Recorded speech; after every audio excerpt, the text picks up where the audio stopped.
This is such an important topic.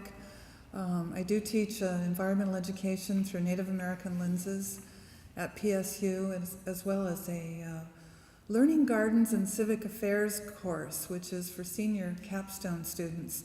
A real eye-opener, and we look at some of the themes that were presented at Food Justice, the brief documentary here. There's a lot of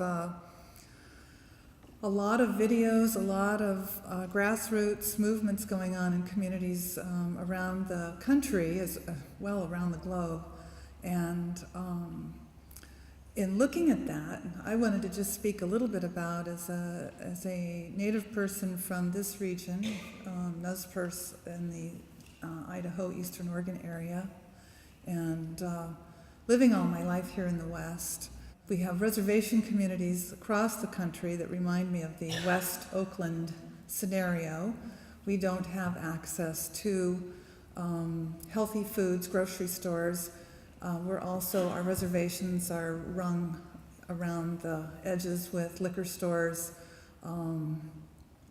My dad and I used to joke when we go back, his favorite is Twinkies, which have a shelf life of, I think, maybe 50 years. And so it was like, well, we could stop at the same store he used to go to and probably get the same Twinkies he was eating. Orange drink, and I'm reminded of at our interpretive center in Lapwai, there was a display probably 15, 18 years ago where the children had done traditional foods and our current diet. And I think it said it best. In little Ziploc baggies were samples of camas root, which is in the lily family. Are people familiar with camas? Native to this region, a wildflower. We have counts from Lewis and Clark's journals, seeing large fields of these in Eastern Oregon, the Palouse of Idaho, and looking like big lakes because they put out a purple-blue flower. And right here in Portland, we still have camas remnants. There's Camassia State Park up behind West Lynn High School off of Highway 43. A well-kept secret in the neighborhood, but it's still there. But they had camas, they had bitterroot, does not grow in the Willamette Valley, but native to eastern and central Oregon and further east. But they had put our traditional foods, and they were kind of, with a little stick pin put on a science board. And then next to that were little Ziploc baggies of Cheetos, a big bottle of orange drink, and baby jet marshmallows, those little jet baby marshmallows. And there was the story right there of our traditional foods, very healthy, hard to get today because we then have to look at what's happened to our waterways, what have we done to the land where these plants once flourished. And then we look at the contemporary diet, which is a lot of fast food, snack food. And then we can also, with the Native community, look at commodities.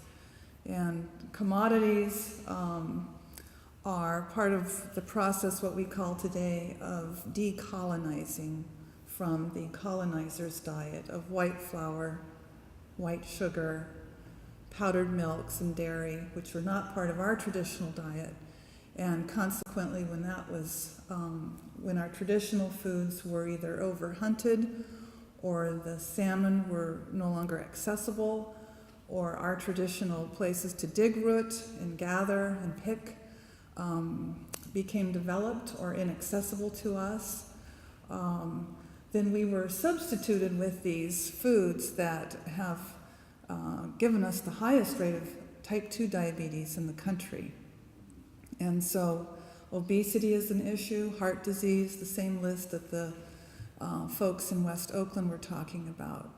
And currently, the good news is that we are in the process of reclaiming, not rediscovering, but reclaiming, saying these foods are important to us and we must bring them back into our diet if we're going to not just survive, but to thrive again and be healthy the way we were pre-contact, pre-European contact.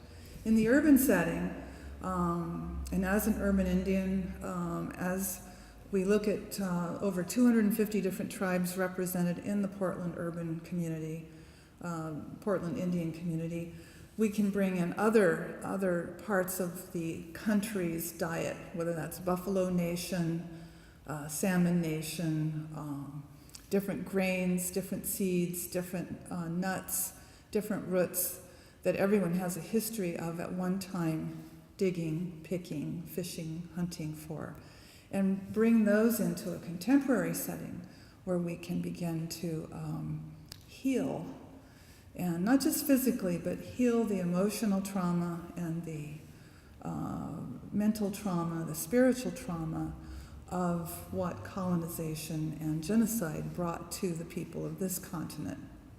And we find that food, as we started this gathering with, is a source of celebration. When we start looking at our traditional foods again, it takes us into our following the seasons ceremony, the connection to the food, not just as a physical nourishment, but as a relative, as a relationship. So when we say, oh, salmon is our brother, it's not just because we're eating a lot of salmon and we've become salmon, but salmon is a relative. And we talk in the terms of plant nation being its own, it has its own spirit and right to be here. And that we have an agreement that if we behave, if we are responsible, if we honor the plant world, if we honor the salmon, if we honor the animal world, then they will continue to take care of us, and they will continue to be a healthy food source.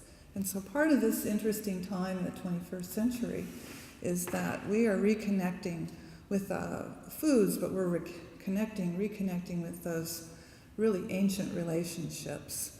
And I think, I don't know if I'm up on my time, Leslie, but part of what I hope to share in our question and answer period is some of the exciting things that are going on right now to decolonize, to continue to work with federal and state agencies to give access, but also to clean up our traditional places of, as the treaty language says, our usual and accustomed places for gathering, for picking. I will just say I do a lot of field trips at PSU. We get outside the classroom quite a bit. We explore Powell Butte. We visit Oaks Bottom Wildlife Refuge. We visit Forest Park, Tryon Creek State Park, and when we visit these places, and I introduce some of our native roses in this time of year, rose hips are out, those bright red jewels, quite tasty.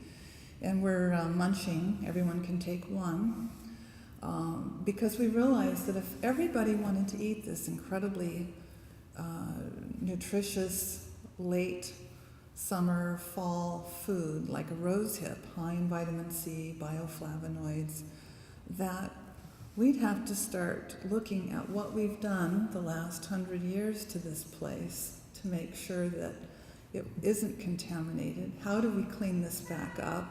And the other thing that's kind of exciting is we realized how many more we need to be planting if we're all going to enjoy what some are calling wild foods. And so I'll leave it there for now. Thanks.